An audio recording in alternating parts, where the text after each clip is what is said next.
নমস্কার, আমার নাম ডক্টর অনির্বাণ ঘোষ। আমি একজন অ্যাস্থেটিক প্লাস্টিক সার্জন। কলকাতায় আমার ক্লিনিক আছে। এইবার আজকের বিষয়টা হলো যে অনেক পুরুষরা আমার কাছে আসে গাইনেকোমাস্টিয়া নিয়ে। তারা ভাবে যে এটা জিম করলে কমে যাবে। এটা ওজনটা কমালে কমে যাবে। মানে ওয়েট রিডাকশন করলে কমে যাবে। তো এই বিষয়ে আমি বলি যে গাইনেকোমাস্টিয়া কিন্তু ওজন কমালে কমবে না।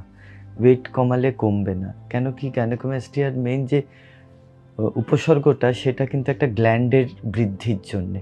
ছেলেদের যখন এই ব্রেস্ট গ্ল্যান্ডটা যখন বৃদ্ধি পায় তখনই এই গাইনেকোমাস্টিয়ার সমস্যাটা দেখা দেয়।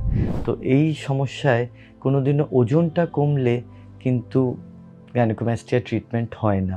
তো এই বিষয়ে আমি বলি যে শুধু আপনাকে অপারেশনেরই পথ বেছে নিতে হবে। মানে অপারেশন ছাড়া এই ট্রিটমেন্টের এই বিষয়ে কিন্তু কোনোদিনও কোনো ট্রিটমেন্ট হবে না। তো আপনাদের যদি মনে হয় যে গাইনেকোমাস্টিয়া আছে, আপনারা ট্রিটমেন্ট করাতে সংকোচ বোধ করছেন, তাহলে আমি বলব আপনারা আমাকে ডাইরেক্টলি মেসেজ করতে পারেন। আমি আপনার ডাউটগুলো ক্লিয়ার করব।